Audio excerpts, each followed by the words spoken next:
Magister Merlin, I see you've brought a distinguished guest. Would you do us the courtesy of introductions? It's a pleasure to meet you, Captain Indris. Since the Lightbearer Empire and South Thorin have not yet established formal diplomatic relations, I appreciate this opportunity to talk as private individuals. Please, just call me Evie. I'm curious why you're here together. South Thorin is currently dealing with an increasing number of the corrupted. We believe that the recent attacks on Brimstone Village are related. So you're saying that the current attacks are just a precursor? There could be a sudden mass attack of these crazed creatures pouring out from the ground. That's too scary to imagine. The reality is that Brimstone's defensive capabilities are woefully inadequate. Even the heroic Order would struggle against a threat of this magnitude.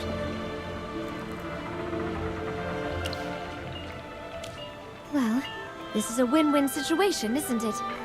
I'll leverage every resource at my disposal to help. What do you need?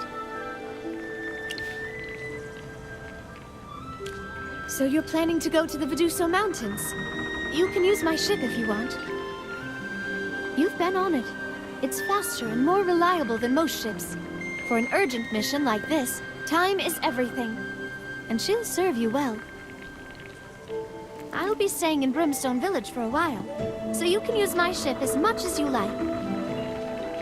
I hope your efforts will soon uncover a means to break this curse, so there is peace and security for both sides.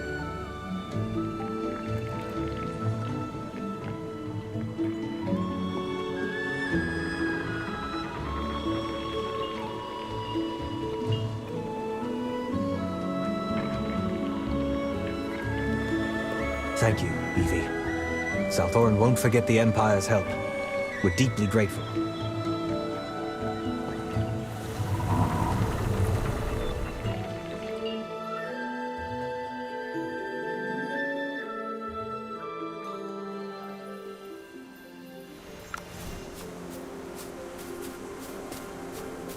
Here, the world feels quiet and warm, bathed in sunlight and scattered with flowers.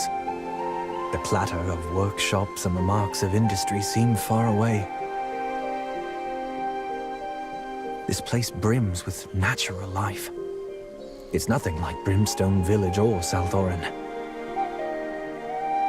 The residents wear peaceful smiles as if they are one with the very nature around them. Are they truly the same as us? The Assail of the past? It's hard to believe we were once a people who lived in such harmony with nature. It feels as though I'm looking at another version of myself. A self that had never been cast into the depths below. Don't lose heart, Indris. We're here to find a way to lift the curse. Once we succeed, you and all the Assail can be like them. Hammy is right. But Chippy also thinks that South Thorin is super special. Thank you for your kind words. I won't let sadness weigh me down. Magister, let's go seek the Sage's counsel.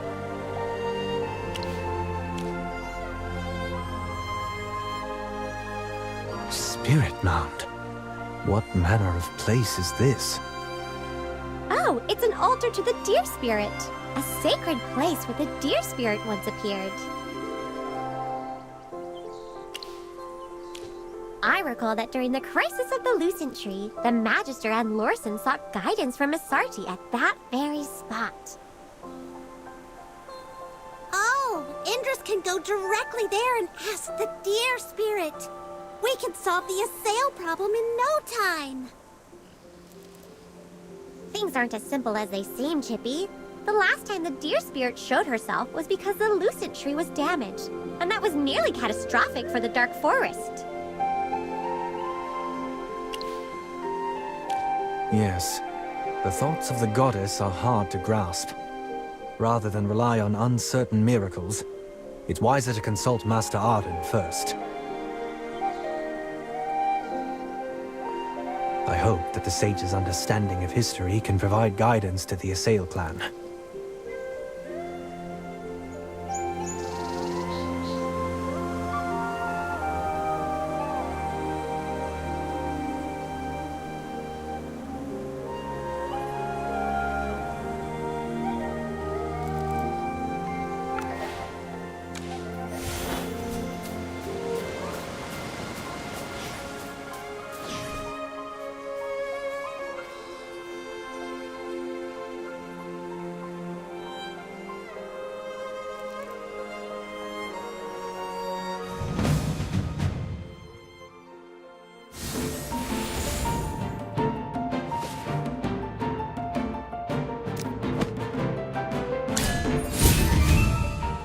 Go, my friend.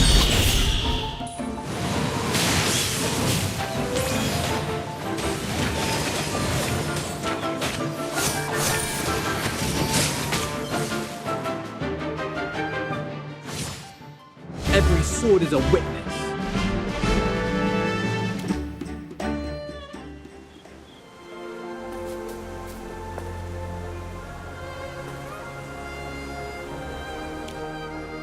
At Alona's warning, I came swiftly with Brian at my side. I did not expect to find you here, along with our new guest. A guest in your company who managed to startle Miselind. I can only assume this friend hails from somewhere unusual. Master Arden, I am called Indris, born of the Assail clan of Salthorin. 2,000 years ago, my forebearers left the Dark Forest. Apologies, but the tale of my people is so tangled that I hardly know where to begin. Magister, could I trouble you to help explain it to them? This is even more tangled than I expected. It seems you've had quite an incredible journey together. As for the matter of lifting the curse, I cannot offer a direct answer. Yet, the events of that time are indeed recorded in the secret chronicles of the sages. In the time of the First Divine War, the gods and the Hypogeans met in fierce battle at Veduso. At that time, the humans had not yet united under the banner of the Lightbearer Empire. But alongside Jura, they came seeking aid from our people. The war had not yet touched the Dark Forest, for the Lucent Tree's protection kept us safe. Yet, after careful deliberation, the sages of that era weighed the risks and benefits, ultimately deciding to dispatch an elite troop with the Sylvan Egg to support Jura and the humans.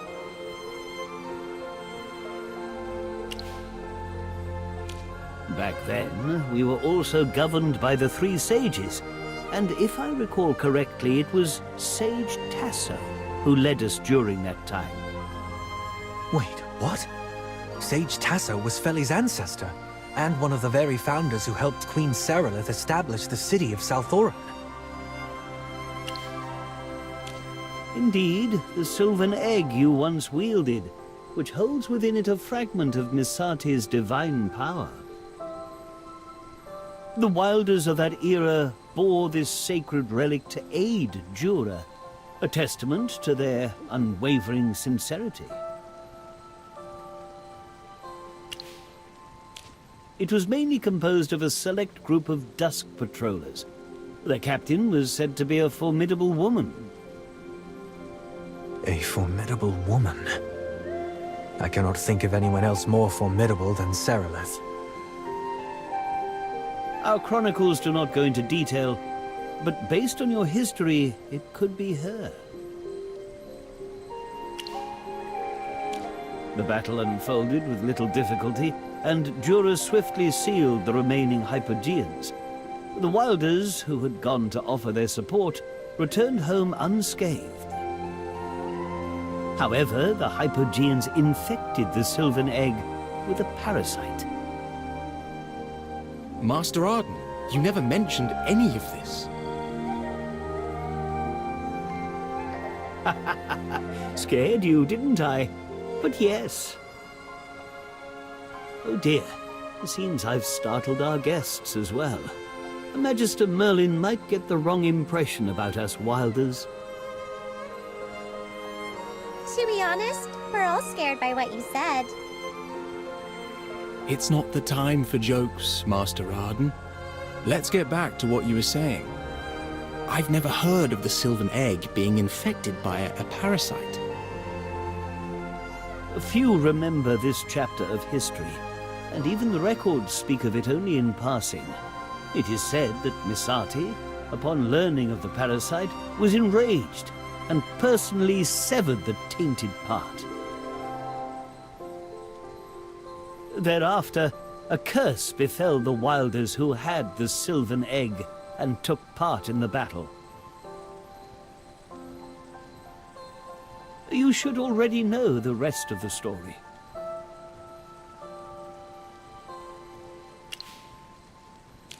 In theory, if that part has not been wholly infected by the Hypogeans, it should yet hold a fragment of Misati's divine power.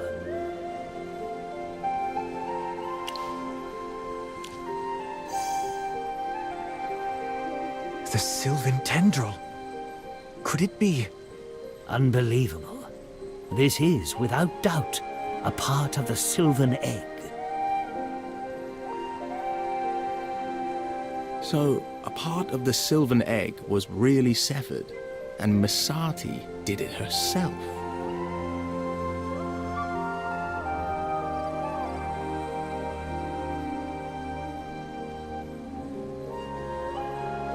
No power of the mortal world could harm any part of the Sylvan Egg. It had to be Misati herself. But it's strange. I can't feel any of the Hypogean's taint in the Sylvan Tendril. Magister Merlin, can you sense anything?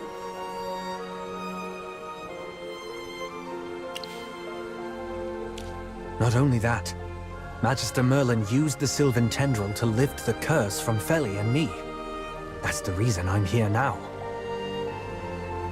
This is indeed puzzling. I cannot believe that Misati would pass such harsh judgment without just cause.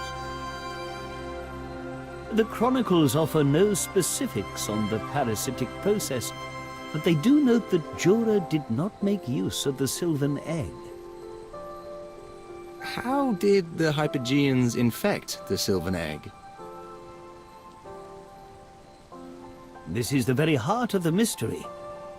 The records also hint that Misati's wrath was not solely aimed at those Wilders, but also at Jura. This very point has sparked debate among sages throughout the ages, for Misati is known not for her rage and vengeful spirit, but for her kindness and tolerance as a goddess.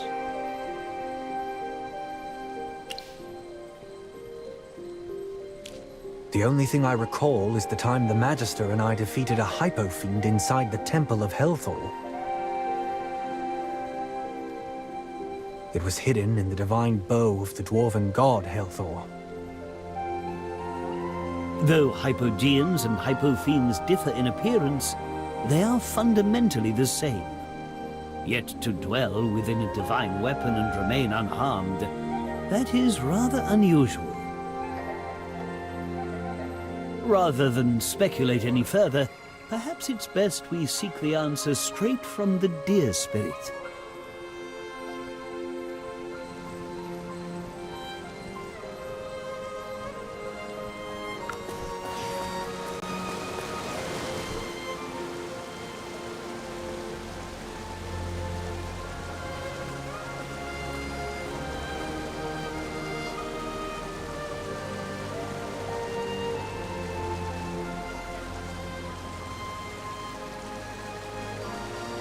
Though the curse has been lifted, he remains barred from stepping onto the Spirit Mound. The Guardians of Ivory Shade, the Mistlin, and even the messenger butterflies are blocking his path. So, even now, We who were cast out are still turned away by Masati. All signs point to a deeper cause for this resistance. We must uncover it before we can proceed. In this matter, we must entrust the task to those whom the deer spirit favors more. Bryon, seek out Aeron and have him return. Aeron has been journeying of late, and his whereabouts are uncertain. I shall have Elona seek him out and deliver your summons.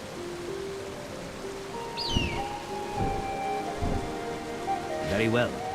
As we await Aeron's return, guide our guests through these lands.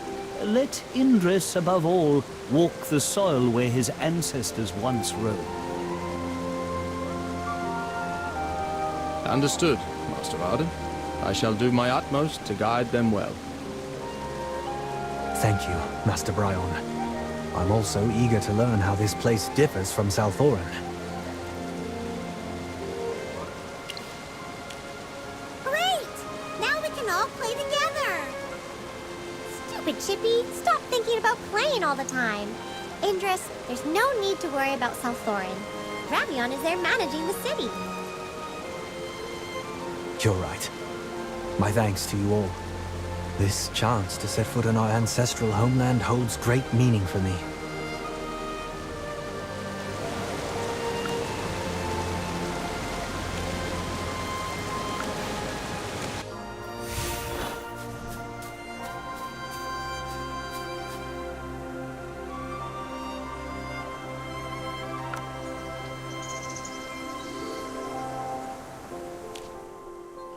How could you let all the ducks run away? Didn't I tell you to be careful? Sorry, I accidentally got lost in my book and forgot about the ducks. I'm really sorry. I'll compensate you. These ducks were specially raised by my grandmother. What's the matter? Ah, Master Bryon. Here's the thing.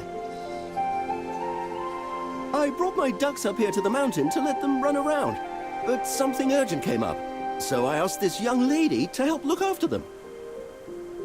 I was so focused on reading that I didn't notice that they all escaped. I just thought they got tired of quacking and quieted down. It was only when the guard returned that I realized all the ducks were gone. I see. The ducks couldn't have gone far. I'll listen for them, and you all can herd them back. Why are we chasing ducks around? Didn't we agree to take Indris around Ivory Shade?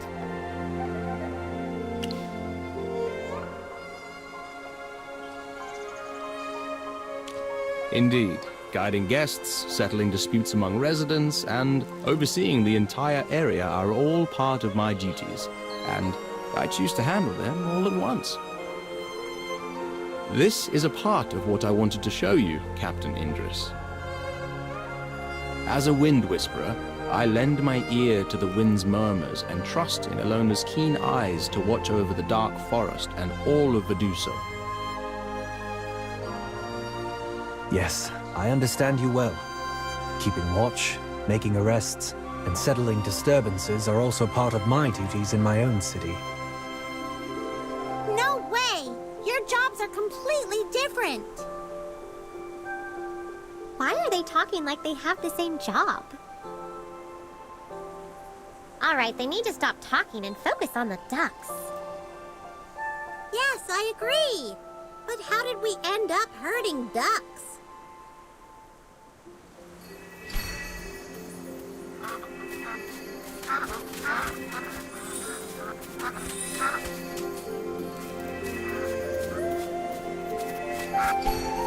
Thank you. All my ducks are safely back. A person must tend to their own ducks. Hand that duty to another, and you invite failure. Yes, I understand now.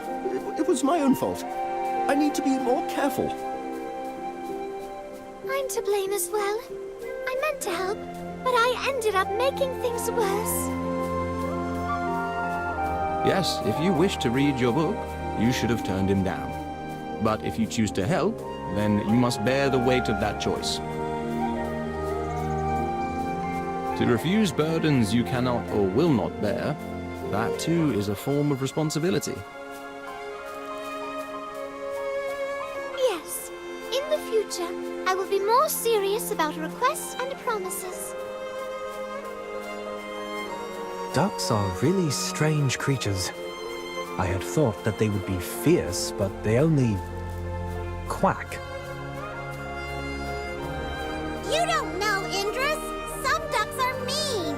If you're not looking, they'll peck at your fur and take a chunk out of your butt.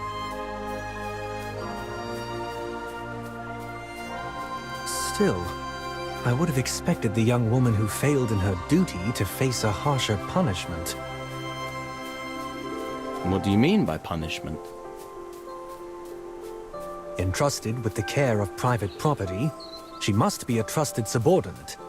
Yet, this lapse was clearly the result of her own negligence. Although the loss was minor in the end and you stepped in to mediate, I thought she would face harsher consequences for her mistake. The people and the laws of the Dark Forest are not the same as elsewhere. Please, explain. Well, those who were quarreling were just friends, with no higher authority between them. In the Dark Forest, private matters fall outside the reach of the law. If a loss has occurred, compensation will follow. But if no loss was incurred, only the mediation of personal ties remains. In essence, the decision to reconcile lies solely between them. I was merely offering a fair critique of both parties. Lawson would move heaven and earth to see them reconcile. Aaron and Leica would offer words of wisdom or set the stage for cooperation, but they will not force it. Parisa and I approach matters in a similar fashion, though our methods differ. I believe that interpersonal relationships are private and should not be overly interfered with. In general, private disputes are typically not dealt with in an overly strict manner. What if it becomes a public affair? Normally, the three sages would issue the judgment in matters concerning the Dark Forest. However, with only 2 remaining, the judgment will be temporarily handled by the representatives of each faction. Should the matter prove to be of significant importance, Aaron will be notified to partake in the decision. Beyond that, there's not much more to it. Indeed. The people and the laws here are very different from South Oran's. The freedom here is refreshing. People trust each other, and there's this relaxed, inviting atmosphere where everyone is just so warm and friendly. I wish South Oran could be so as well.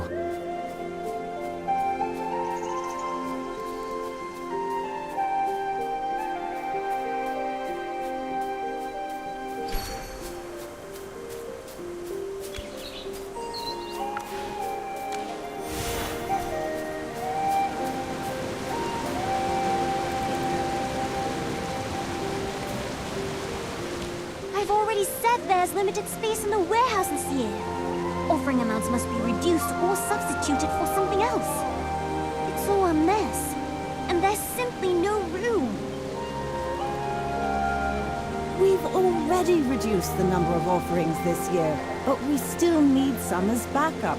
Otherwise, if something goes wrong, we won't have any tribute to offer.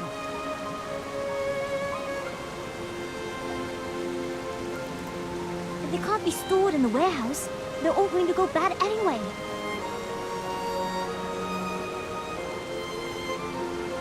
What's going on? Ryan, come tell us what you think. Like and the others propose that we should leave space in the warehouse for a proper rotation of offerings. Therefore, the amount must be reduced, and I have already revised the request list accordingly. However, the offerings prepared by Lady Sandrine are excessive, and it is simply impossible for us to store them all. I've already cut the amount down as asked, but the offerings for the prayers can't be reduced any further. The offerings provided this time all require time to prepare. If our reserves fall short, it will be too late to replenish them when the need arises. Could you please introduce these two individuals and explain their positions?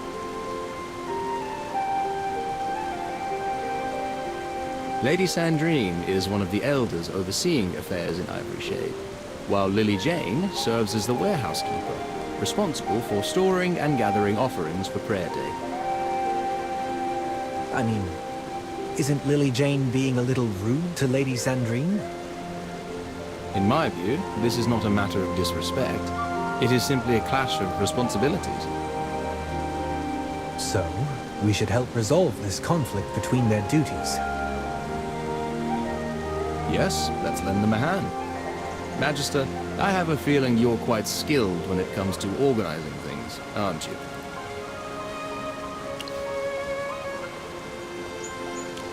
All right, I'll help as well. Let's try to squeeze everything in. I'll lend a hand as well.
Everything's been stored. Not only were the extra offerings put in the right places, but we also cleared up more space.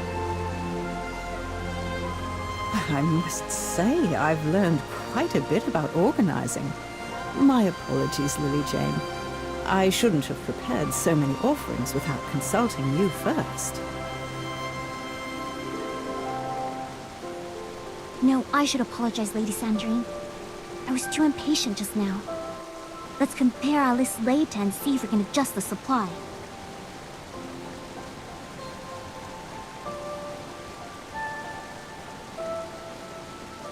It seems like there is no need for mediation here now. I'm a little curious, though. What celebration and offerings were they referring to?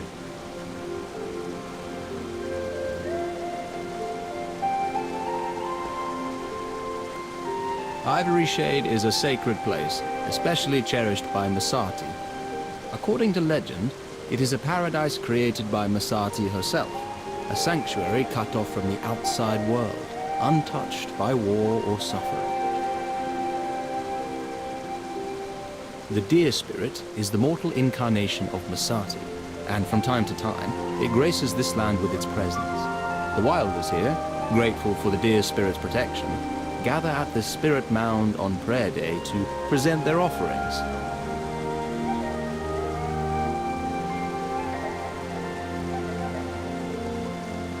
The people of Ivory Shade believe that through devoted service to Masati and faithful adherence to the laws of nature, they shall enjoy everlasting peace and happiness in this land.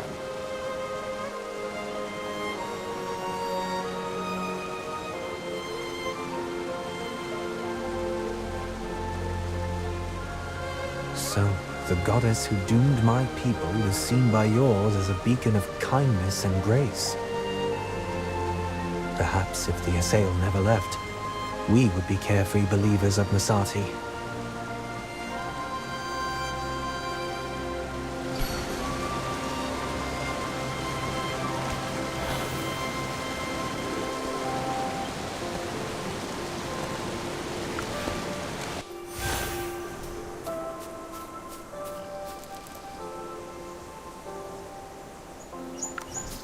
The flowers Feli planted are of a different hue than the ones here, yet they feel the same. Do you also like flowers, young man? Oh, is this your flower bed? I mean no offense. I just wanted to admire these lovely flowers up close.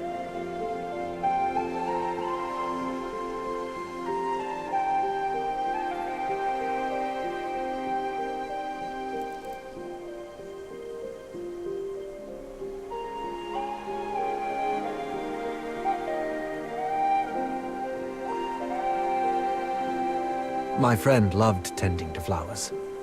He even bred a new kind back in Salthorin.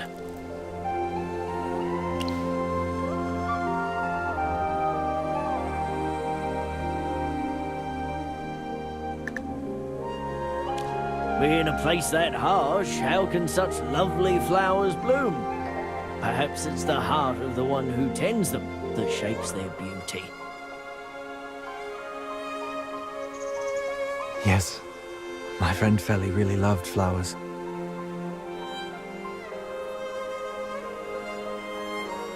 Our land isn't fit for growing much, and he didn't have the chance to find other kinds. So he had to work with whatever grew around our home. If you'd like, I can give you some flowers and seeds to bring to him.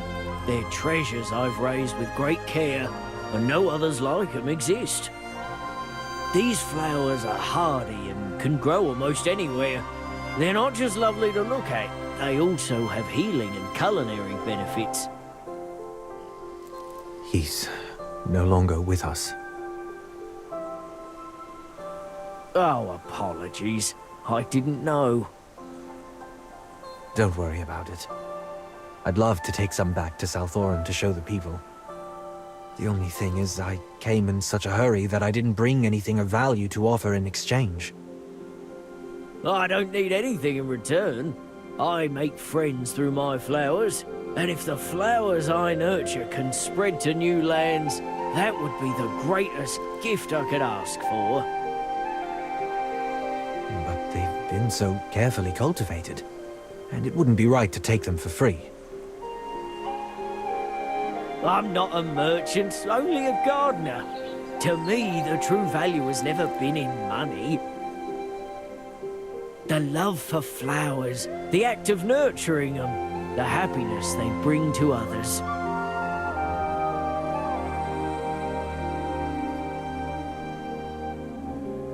The sunshine, the moonlight, the wind and the rain.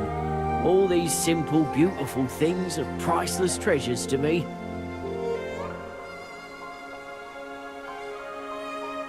Under the watchful protection of the ivory tree, I know that I will be able to nurture many more species of flowers, each more wondrous than the last. Please tell me about the ivory tree.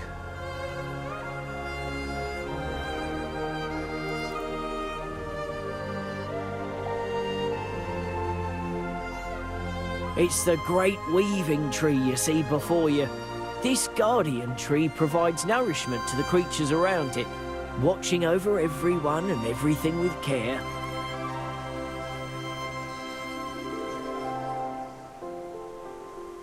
My garden thrives within the blessed reach of the ivory tree, which is why I'm able to cultivate such unique and special species of flowers.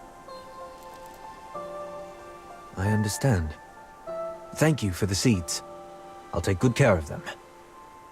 If Feli were still here, he would definitely feel very happy. This place is really different from what I've imagined. I knew this place would be unlike Salthorin, but the reality still took me by surprise. Everything here is so relaxing and free. There is tension as well, and disputes are not uncommon here. Even we, in our best intentions, are not immune to the flaws of selfishness, jealousy, deception, and harm. Yes, but life isn't driven by suspicion, panic, or hatred here. If only the Assail had always been loved by Masati, perhaps we would have known a life like this.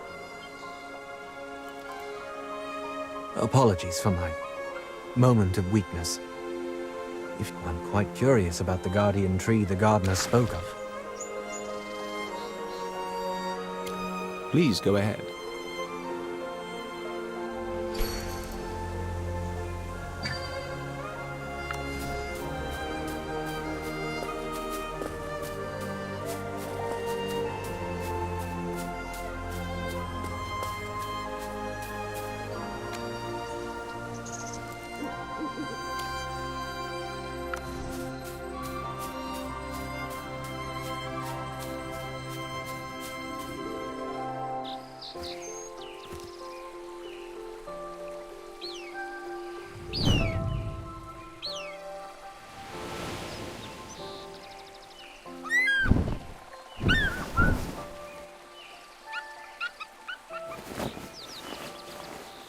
Everyone, Elona just sent word that Aeron has arrived.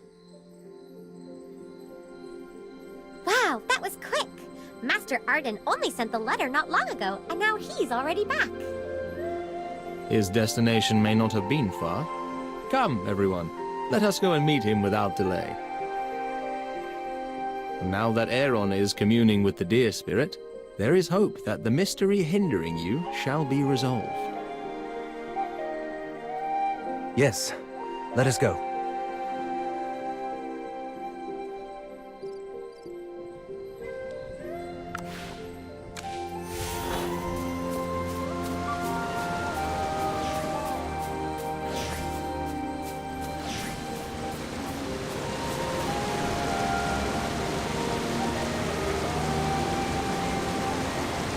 Long time no see, Magister. Oh, Chippy and Hammy are here as well. Thank you kindly for your efforts, Bryon. Ah, then you must be Captain Indris of Salthorin. Well met. I am Aeron. Please, just call me Indris. And thank you for coming all this way. Master Arden has explained your purpose in full. Given the urgency, I won't take up more time with pleasantries. Something strange happened just now. As Indris arrived, I felt the deer spirit's anger, laced with deep pain and betrayal. Betrayal? Is it because I'm an Assail? Not entirely. Your presence seems to have stirred something forbidden. The deer spirit's emotions shifted in an odd way, as though she recalled a past she wished to forget.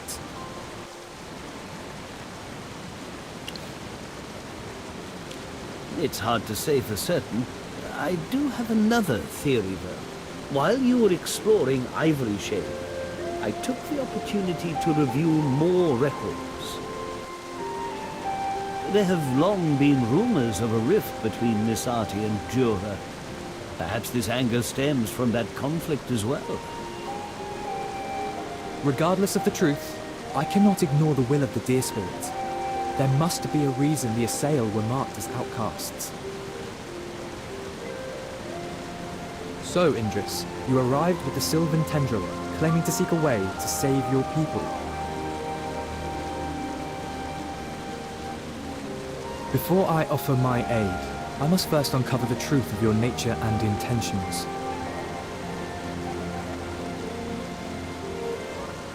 What must I do? I believe a person's true nature is revealed most clearly in battle. Memories are fragile, stories are often distorted, and words can fade. Only in the crucible of battle can we truly touch each other's souls.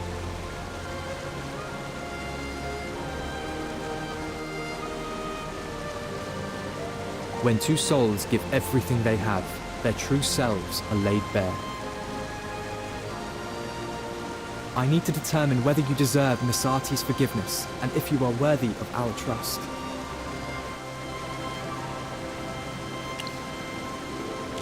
I respect your judgment, Magister, but that's not enough. The Deer Spirit's response cannot be ignored. I must witness this firsthand. Thank you for speaking up for me, Magister. However, Aeron's suspicion is not without reason.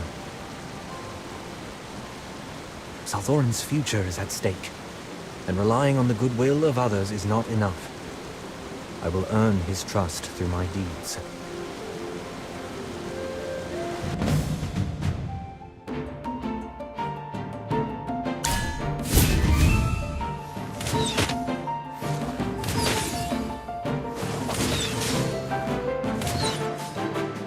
May the wind and brook unite as one. Target identified.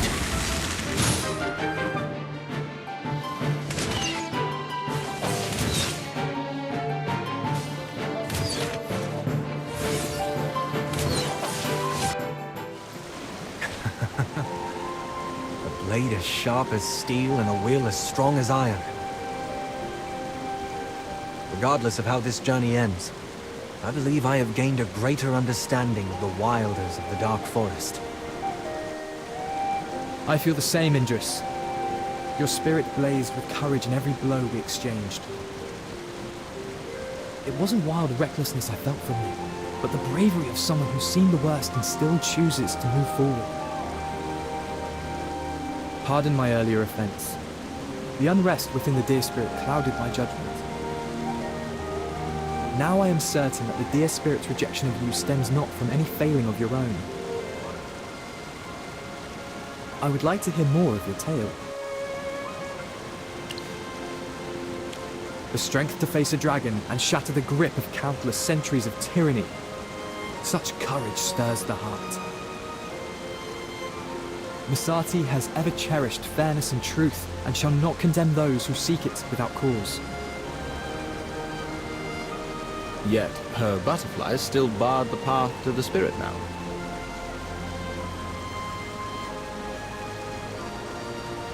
Yes, her anger and rejection still linger.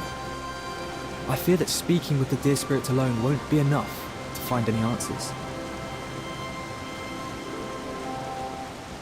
Come everyone, let us go to the Lucent Tree.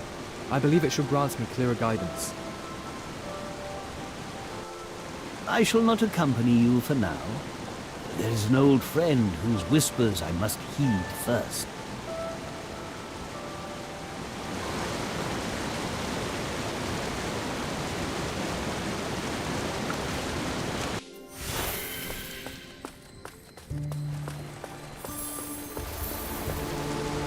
So, this is the Lucent Tree.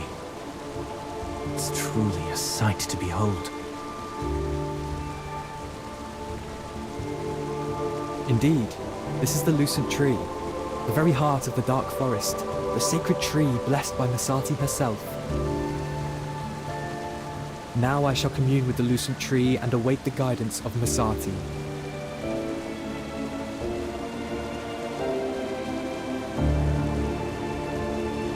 However, it takes some time to communicate with the Lucent Tree. I don't mind waiting.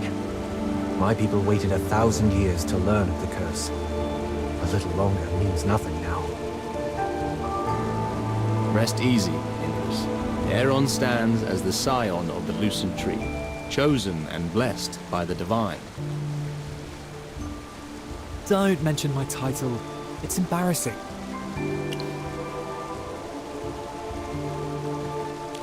See?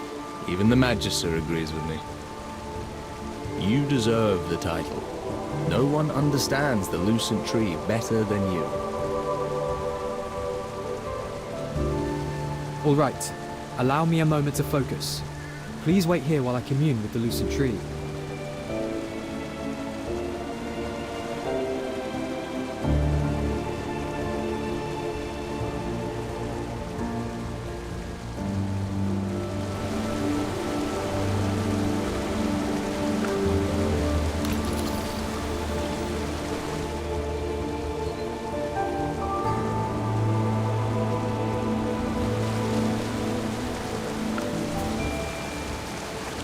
First and foremost, Missati's anger stems from the defiance of her sacred will.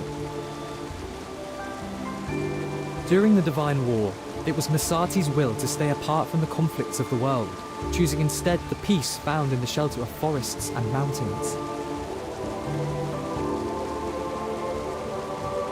However, the sages of that era disregarded this sacred request, choosing instead to offer the power of the Sylvan Egg to Jura and the humans when faced with the war. And nearly the entire forest was drawn into the war, and this was the primary cause for Missati's fury. In other words, the corruption of the Sylvan Egg and the ensuing conflict weren't the main reasons. They merely served to fuel the fire. Yes, that's why Missati's punishment was so severe.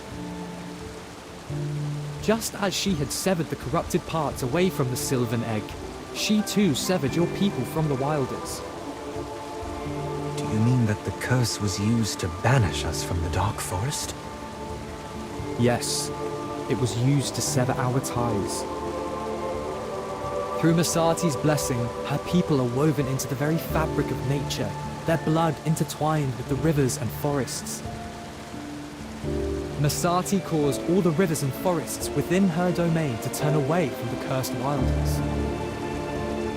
So the ground beneath their feet became a bed of knives, and the waters they drank scorched like magma. They were cast out from Missati's domain, no longer welcomed among her children. Then why were the Assail able to settle in South Thorin?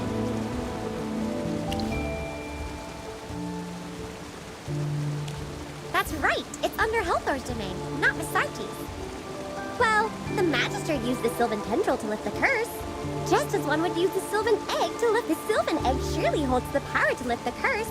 But doing so would mean bypassing Missati's authority and using magic directly to break it.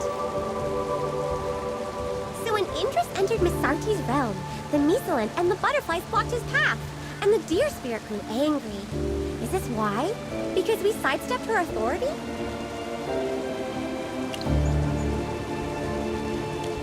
Though Missati did not give her consent for you to lift the curse, you still ended up doing it with your raw magic.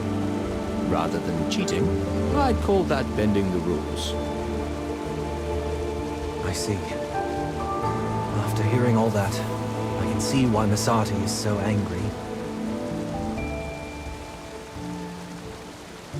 But with the war spreading, as a major power in these lands, could we really have just stood aside? What followed was a great divine war that swept across Esperia. Although I don't agree with some of the decisions made by Sage Tasso and Serelith in the past, during that war, when the world was at risk, could we afford to do nothing? Therefore, I don't believe my ancestors were wrong in choosing to go to war. As for the corruption of the Sylvan Egg, it was indeed their fault. No, our fault. But we've paid the price. price for 2,000 years. Surely that's more than enough punishment, isn't it? Indris, the gods see the world differently from mortals. To Masati, this isn't simply punishment. It was also necessary to safeguard her people. Since you believe your ancestors made the right choice, then show the resolve needed to face Masati's trial. If you seek Masati's forgiveness, you must find the strength within yourself to renew your bond with the earth and the mountains. Only by proving your understanding of Masati's will can you receive her guidance and find the path to resolve the plight of your people. I'll do whatever it takes. Very well. Masati's messengers will guide your path.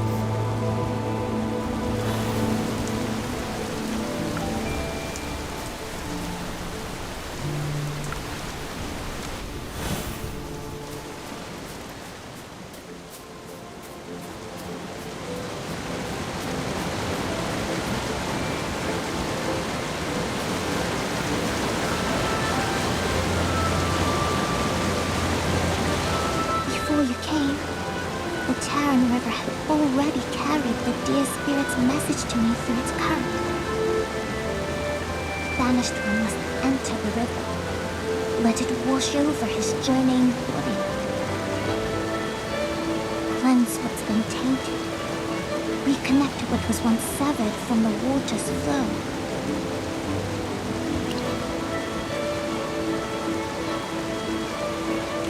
The Terran River is merciful.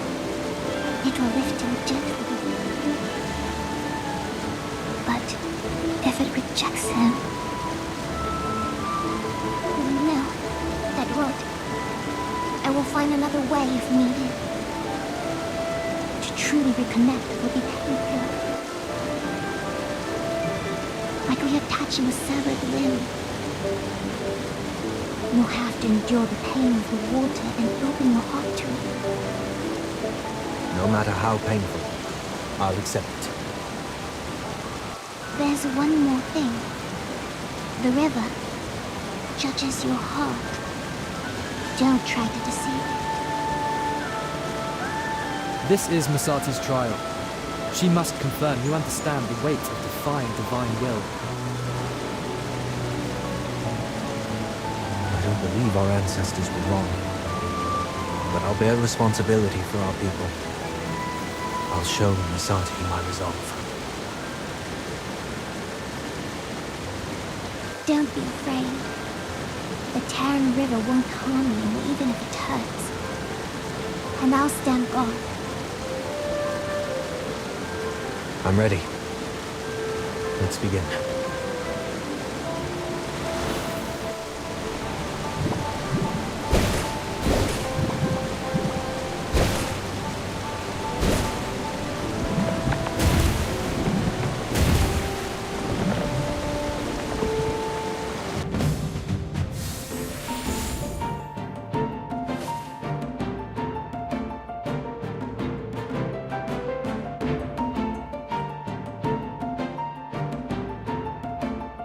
Got it.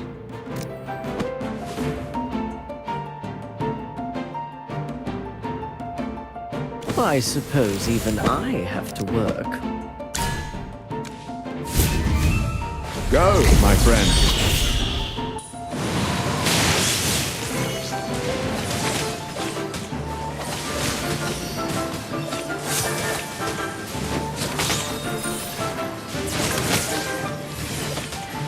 May the wind and frost unite as one.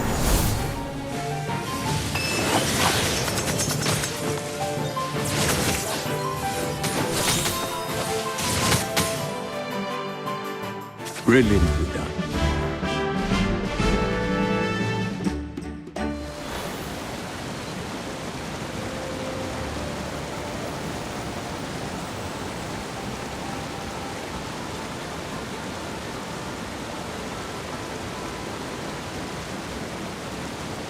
I can feel it. Your soul and the river. Your blood. They're one again.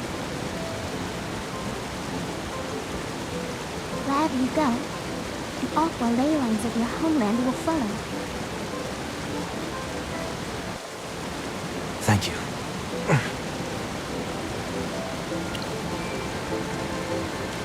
I'm fine. Just a bit of residual pain. It's already fading.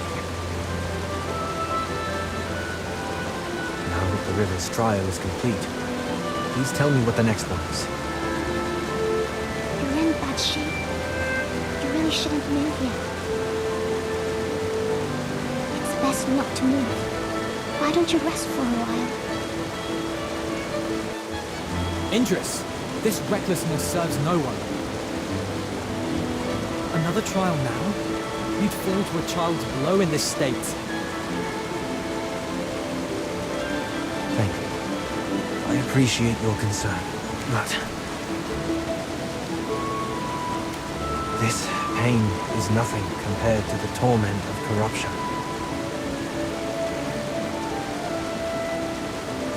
You're pushing yourself too hard. Many in Salthorin still suffer under the curse's agony.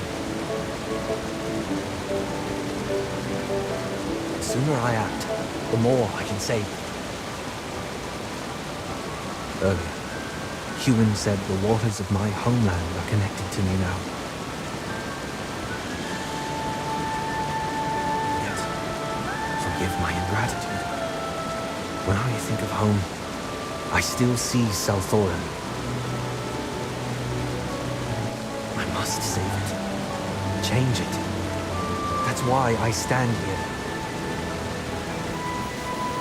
So please, Eron, tell me what the next trial is. Stubborn as mountain oak.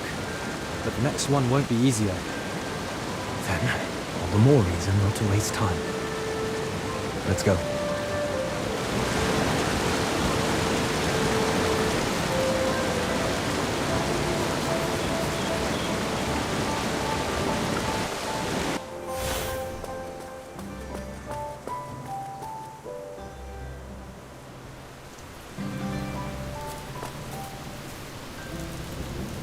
The dear spirit has witnessed your deeds and reveals your next path.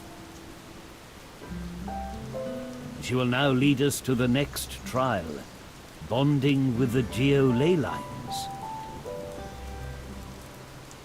To connect with the aqua ley lines, he's soaked in the river. So to bond with the Geo ley lines, he doesn't need to bury himself, does he? No such drastic measures. The Taran River's trial was to prove his worthiness of redemption. Now that Indris has shown his sincerity, we've reached the stage of true redemption. The Vedusa Mountains once flourished under Misati's grace, their ley lines whole. But Eomir's sins corrupted and polluted Rainford. It's been cut off from the earth. Indris must bring Rainford back into Misati's embrace. How convenient for a trial. Let's call it a win-win. What do I need to do? Truthfully, Magister Merlin did half the work already. He's already taken care of the hardest part, purifying the corruption. Now we only need to relink the ley lines. But Eomir's experiments drained the magic in the local Geo ley line. Only Earth Essence can repair them. Then let's go find some. That's the tricky part. The corruption lingers. The pure Earth Essence is rare in the Vedusa Mountains.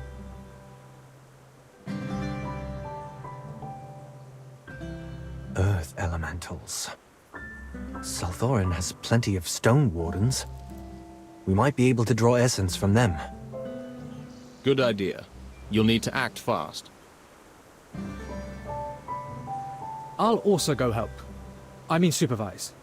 As Misati's witness, I must ensure nothing goes wrong.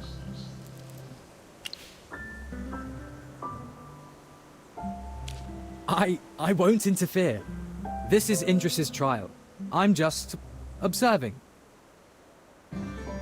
Please go ahead. I'll start locating a site where we can reconnect the geoley lines. Also, Merlin, I might need to borrow your familiars for a bit. Restoring the local connection is only part of the work. I plan to use this opportunity to reorganize the entire ley line structure here. If this can mark the beginning of South Thorin's recovery, we can deepen this region's harmony. Bryon can handle outside surveillance, but your two familiars have impressed me with their understanding of the local ley lines.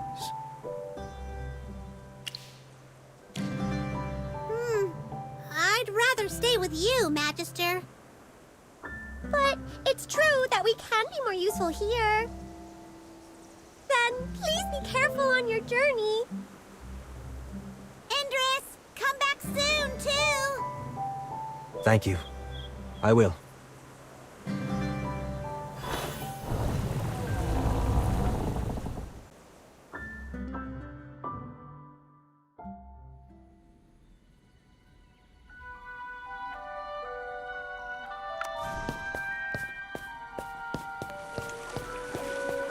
I thought I'd seen everything in my travels, but South Thorin is unlike anything I've known.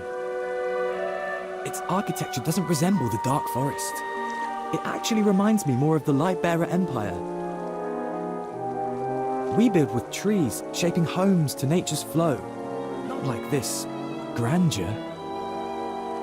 South Thorin was built with help from the dwarves. That may explain it. As for grandeur, perhaps it reflects a belief in order and structure. Order? That's an interesting way to put it. In the dark, yet seeing South Thorin now, compared to what you described before, I just wish I had more time to learn about your home. This trial leaves me no time to show South Thorin properly. But if the curse is lifted, I'll take you through every street, every corner of my city.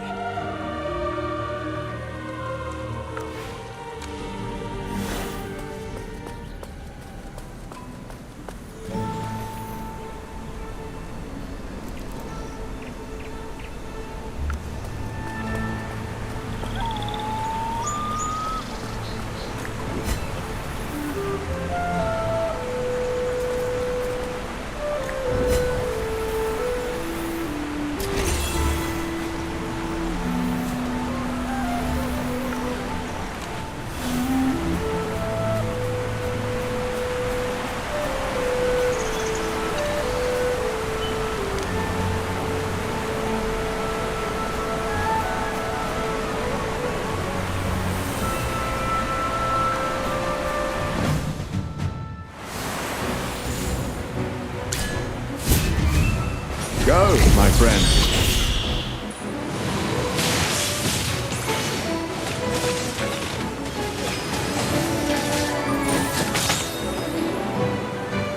Do we need an encore?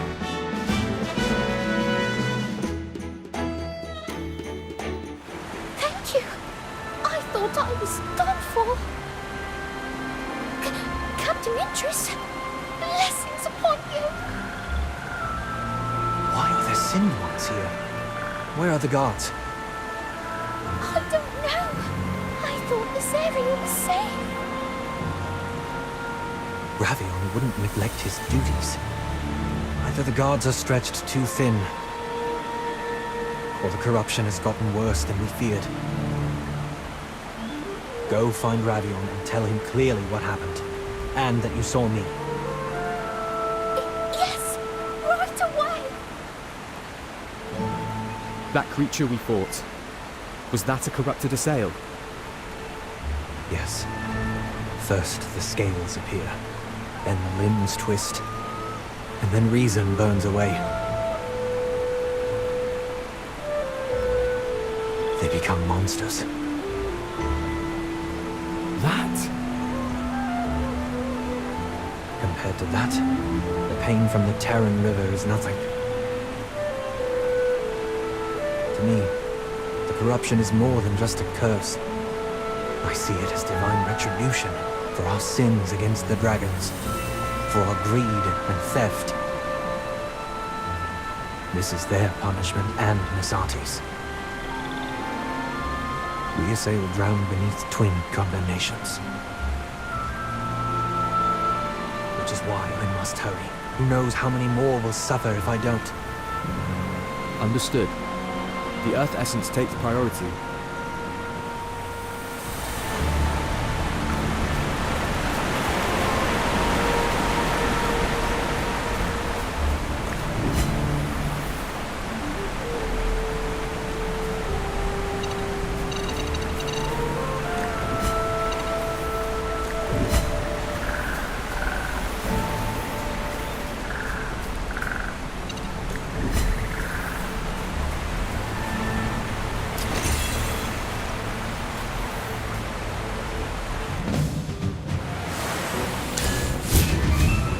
Go, my friend.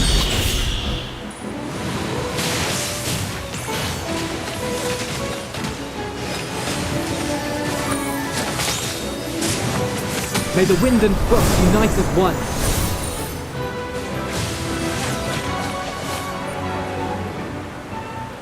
Every sword is a witness.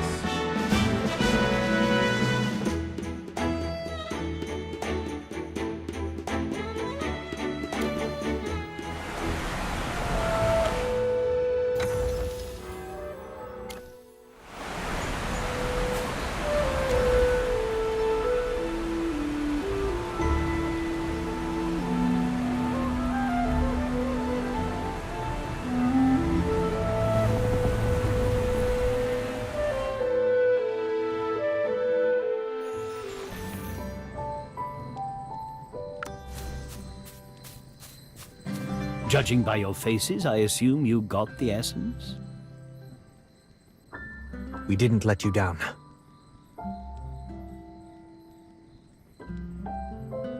With the Familiar's aid, I've pinpointed the leyline nexus. Restoring the geoleyline might shift things. I've already asked Bryon to monitor the other nexuses. He'll alert us if anything goes wrong. The rest is up to you. It shouldn't be too difficult. Just let the Earth Essence merge into the geoleyline, and it will repair itself and reconnect with the other nexuses. Then, Merlin, inject the essence here.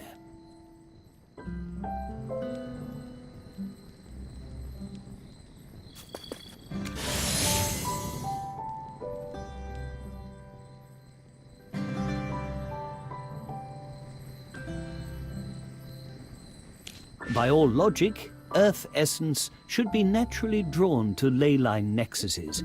The moment it senses one, it ought to merge right away. Especially here, where the ley line's dried out. This kind of place is usually perfect for restoring balance. So, why isn't it reacting? That would explain it.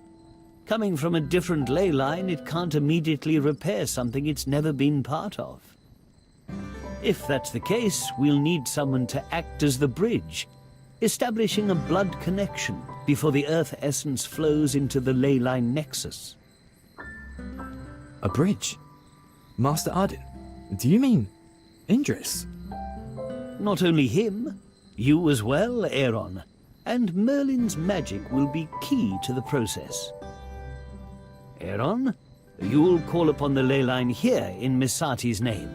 Indris, as an assail, you will guide the Earth Essence from Salthorin and help it resonate with this land. Merlin, you'll weave the Sylvan Tendril, combining the power of both the Dark Forest and Salthorin. Bind the two together. Indris, your homeland and your ancestors' land have remained apart for over a millennium. Let this division end here and now. Let the lands be one again. May Masati witness my vow.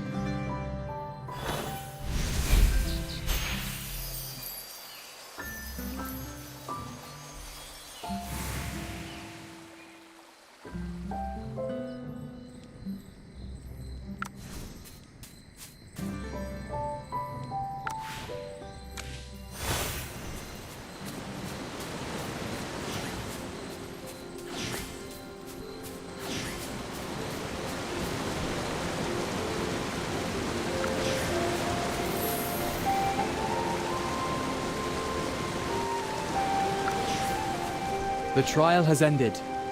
Masati is lifting her punishment, and now I will act as her hand. But Merlin, I still don't know how to undo what was cast upon us.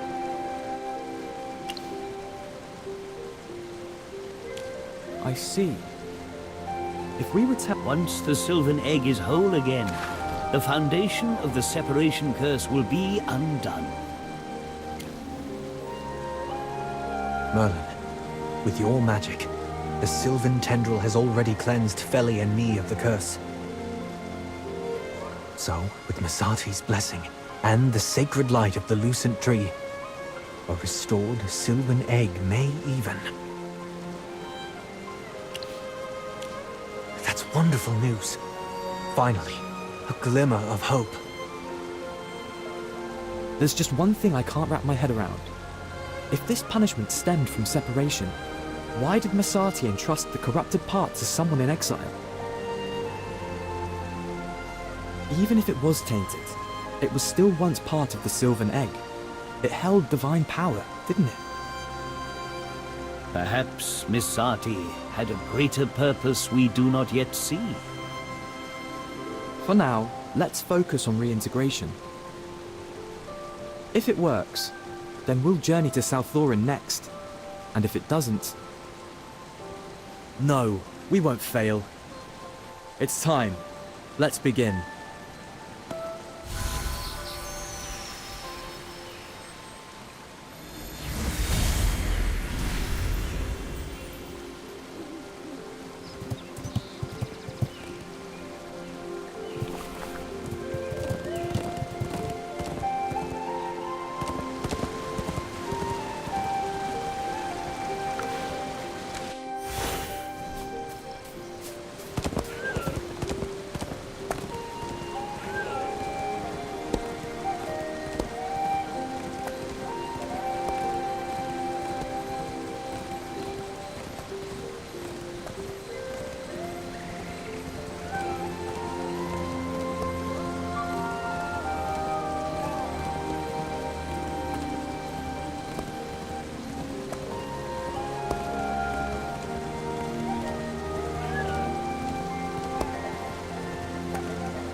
This can't be real.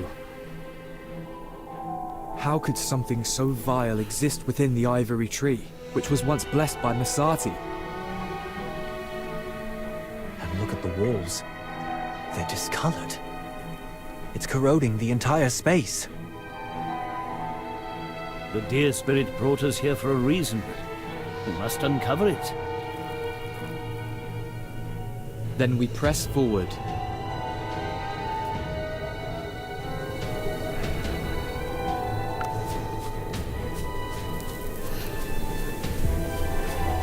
This presence, it reeks of a Hypogean. Magister, you mean this Hypogean is the same one that infested Eclipsion? That would explain it. A hidden space under the ivory tree. A Hypogean aura matching Salthorin's corruption. This Hypogean must be the very same one that once tainted the Sylvan Egg, or rather, a part of it. Master, are you saying this is the corruption Masati purged from the Sylvan Egg all those years ago? Exactly. 2,000 years ago, a Hypogean clung to the Sylvan Egg. Masati tore away the corrupted part, but she didn't completely destroy it. A part of it split off and manifested as a Hypofiend. It followed the Sylvan tendril to Salthorin, and eventually rooted itself atop Eclipsion. There, it was contained by Helthor's power. But weren't all Hypogeans sealed away by Jura? How can it still... Perhaps it was cleverer than we thought.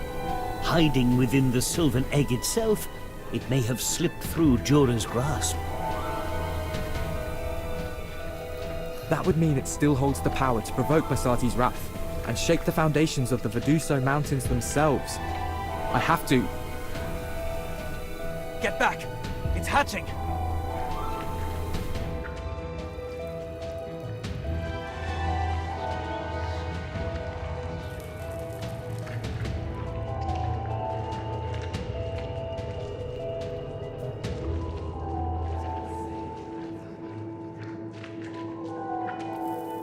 I am reborn again. You are ripe and full. I, Saida, must feast. I must grow. No more cages. I must spread.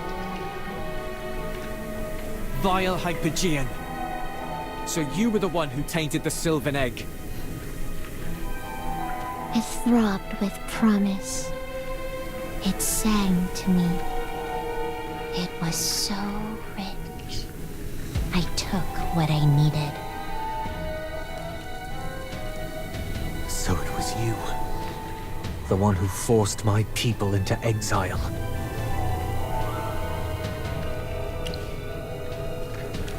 She's within the ivory tree. If she breaks free, every living thing in the Veduso Mountains could be wiped out. In Masati's name, I will end this.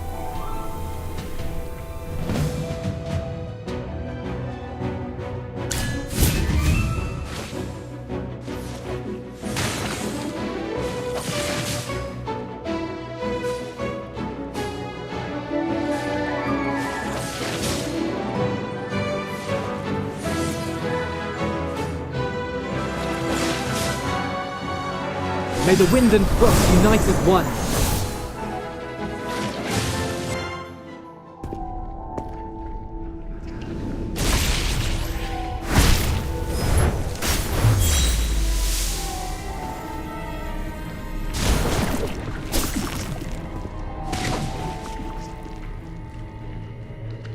Her aura. Why did it suddenly spike?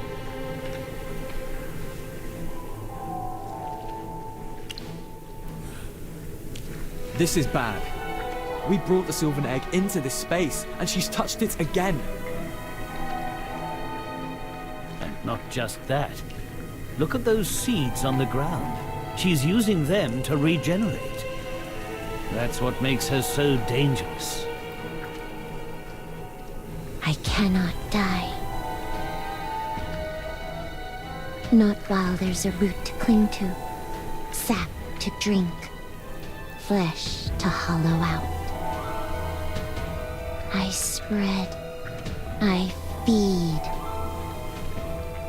I sink into roots. I twist into trees. I hollow the forest. And now, I breathe through everything. Shut your mouth, Hypogean. Calm down, Aeron. She's still talking, which means we can still get information out of her. We need to figure out how to beat her. I found the fruit. Warm. Throbbing. They discovered me. Dura tried to cage me, but I slithered free. My roots sank deep, even as the fruit withered. Tendrils spreading through dark places, safe, waiting. Then came the fire.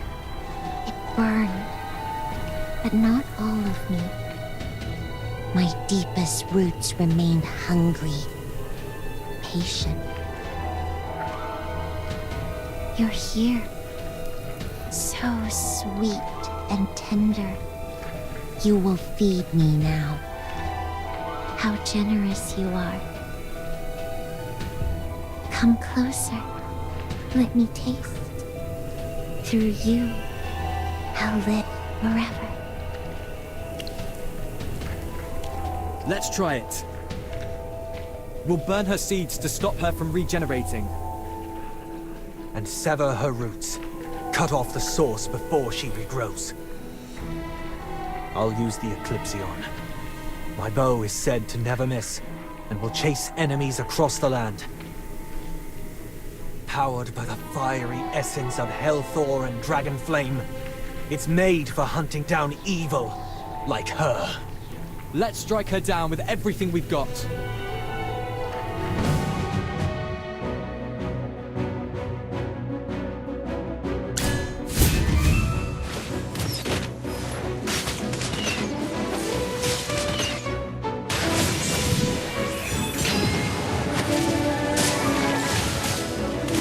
Nourish me.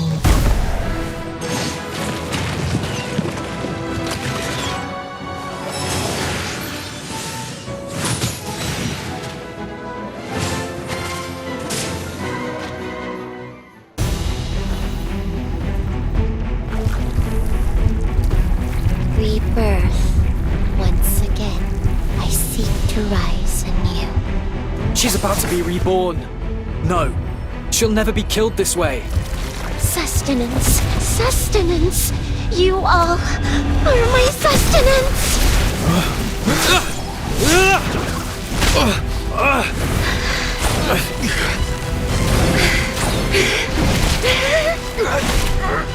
Idris!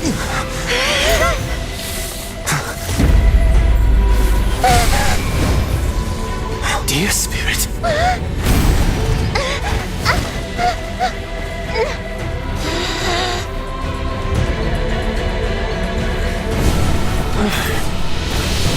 She's weak. Let's put an end to this.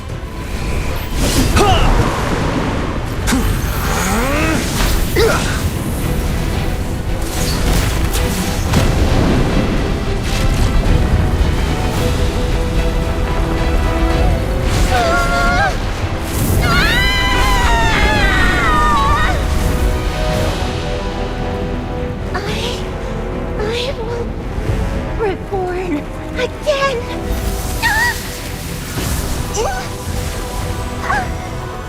The Deer Spirit has seized her power. Seal her, now!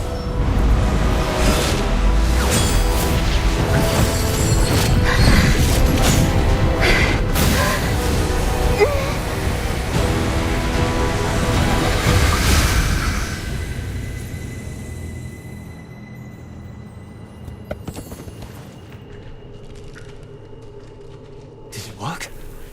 She's not regenerating. As expected of Merlin, such a perfect seal. I can sense it. The Deer Spirit believes this place has been sanctified again. It's granted me memories from Basati herself. Back then, the Hypogean had already infected the Sylvan Egg. Purification was impossible.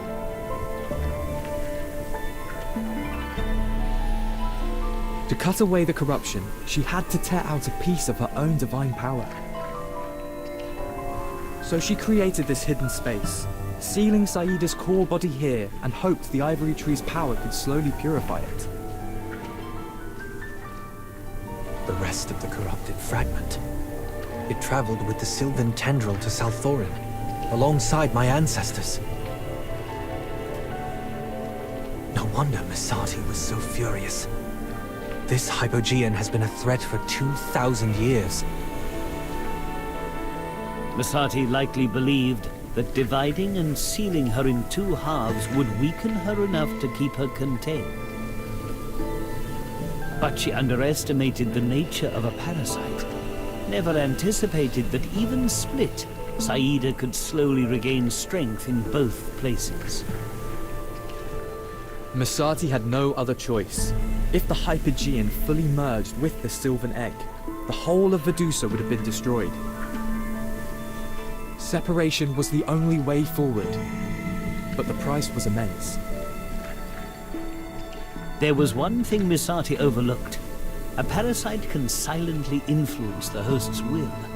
Whispers here, seeds there, until the host doesn't even know they're compromised. Saida's influence and accursed punishment slowly poisoned the minds of the assailed. Is that why Serelith became so obsessed? Saida was even able to hide a part of her within the Eclipsion.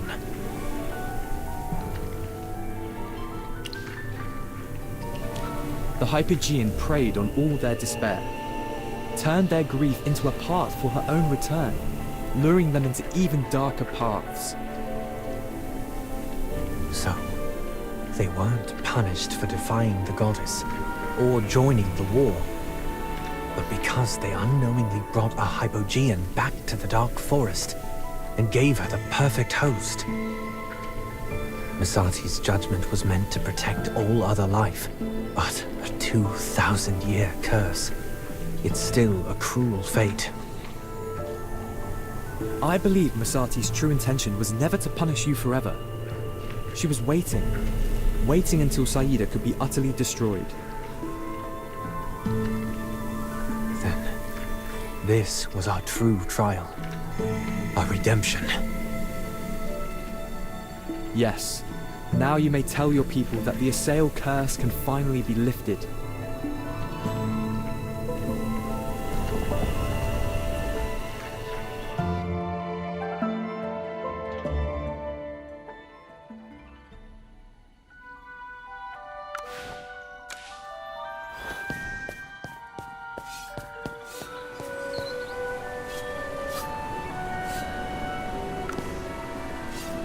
To put it simply, the divine dew has started overflowing for no reason. And with it everywhere, folks are letting their guard down. Some have gone up to the surface and gotten corrupted. Others are talking about restoring the old ways. Oh, who might this handsome guest be? Ravion, mind your manners in front of our visitors. This is Eron of the Dark Forest, and this is Ravion of Salthorin.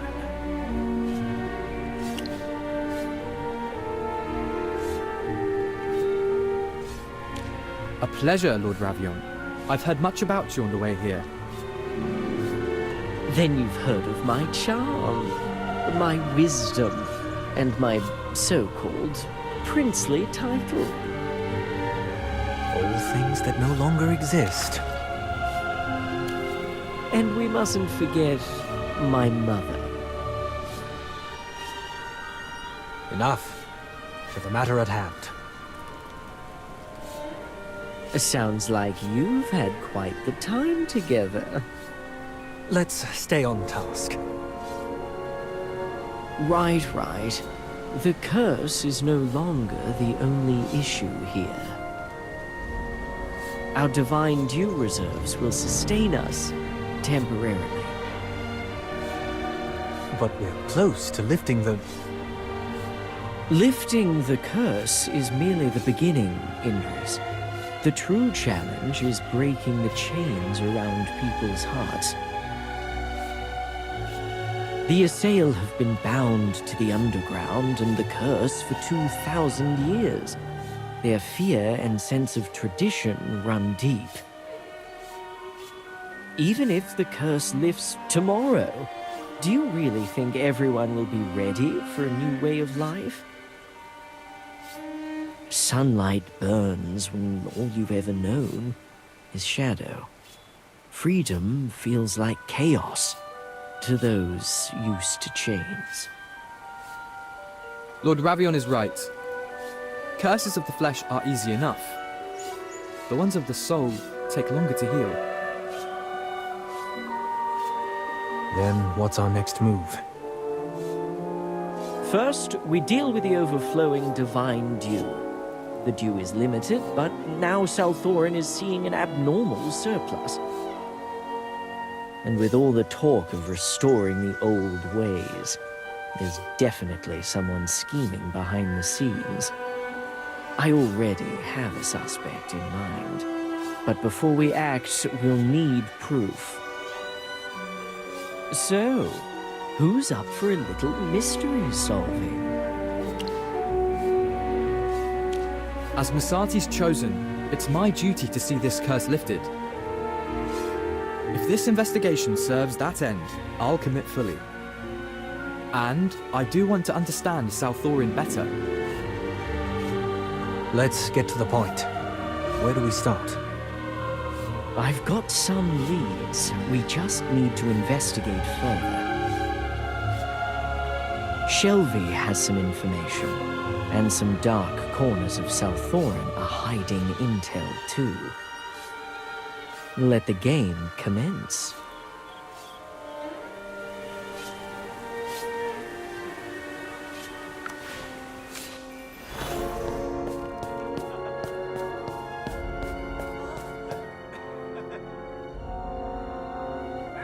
Not more clothing purchases, I assume?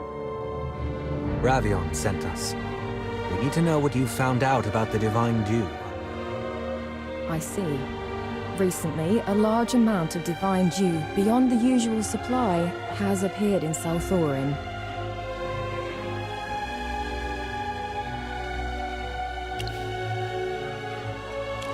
I've looked into it.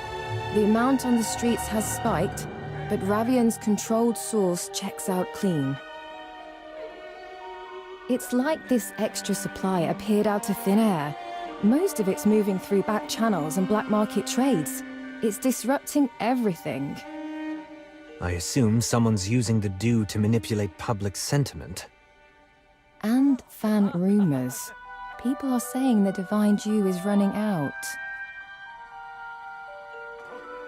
Can you trace where these black market supplies started? I have a few leads. Former military officers, and certain high-ranking priestesses from the old regime. Thaydor and Valara's former subordinates. You catch on quick, Captain Indris. Then I'll spare the rest of the details.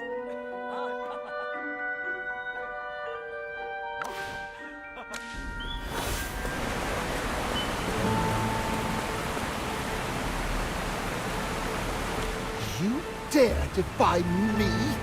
Divine Dew is meant for the nobility first. Why? My child needs it too, to keep the corruption at bay.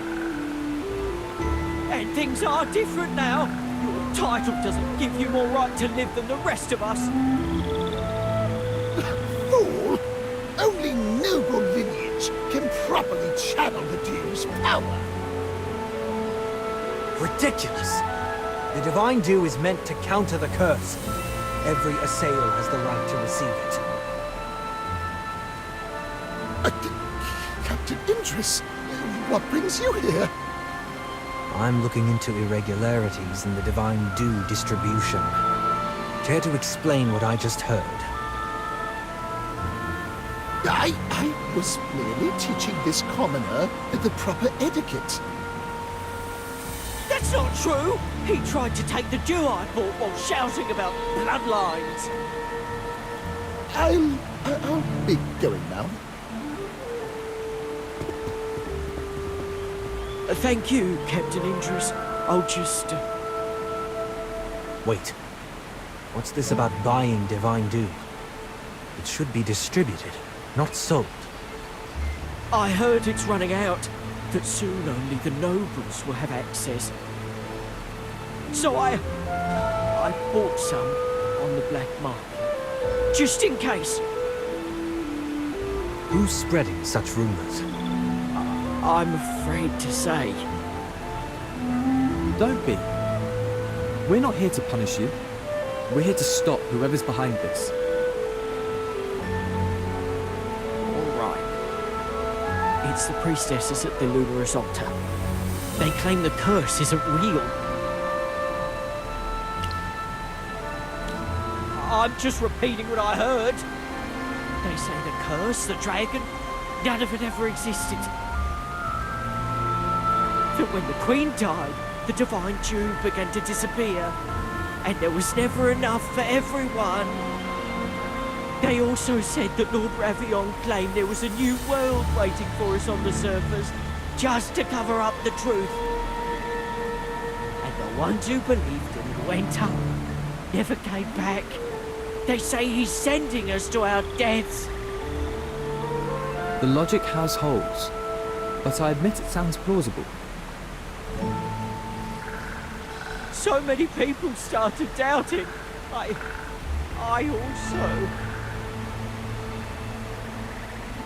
Listen, I've returned from the surface. The curse is real, but we've also found a way to break it.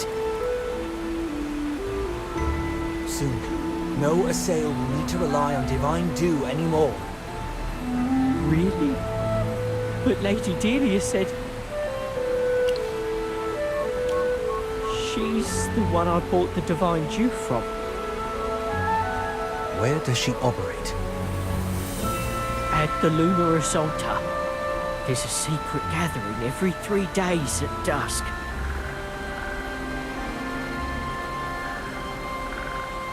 Understood. Thank you. Captain Indris, what's the truth, really? I just want to protect my family. I don't want to become corrupted. Just wait. The truth will reveal itself.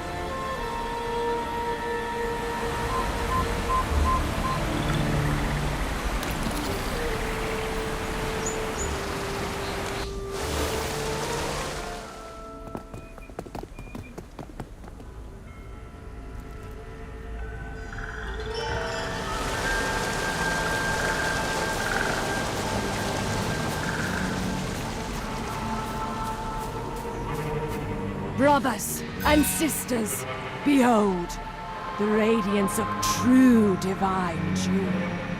And now, compare it to the diluted mockery in your eyes.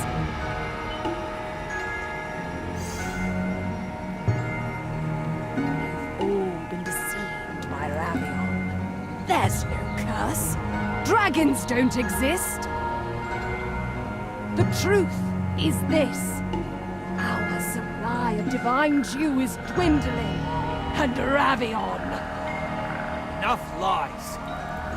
Indris, Ravion's lapdog! Seize them!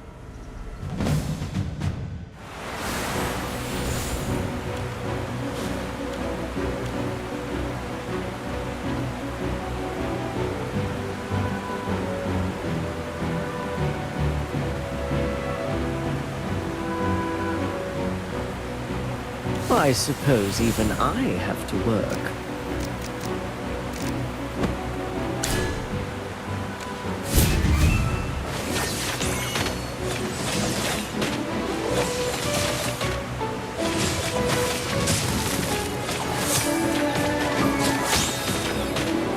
Target identified.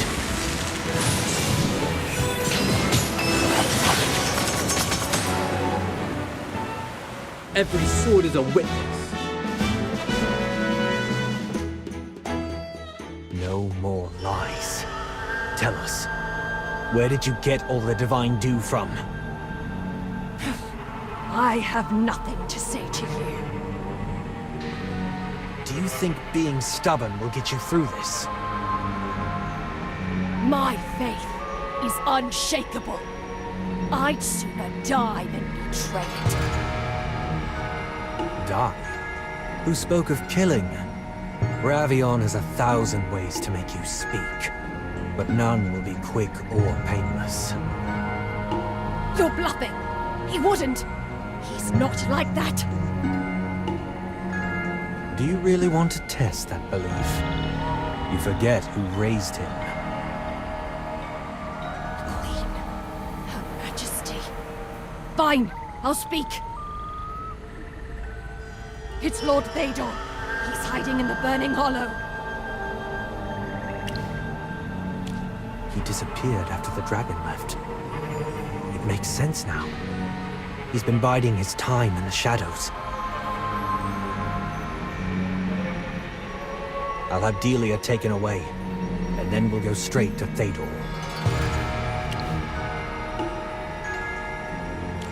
I learned from Ravion. Effective, it seems. Ravion inherited Serelith's cunning, but wields it differently. He disarms with charm before striking. He sounds quite skilled. Ravion's more complicated than anyone imagines. He was raised in his mother's shadow, yet carved an opposite path. But now's not the time to discuss Ravion. We need to meet with Thaydor.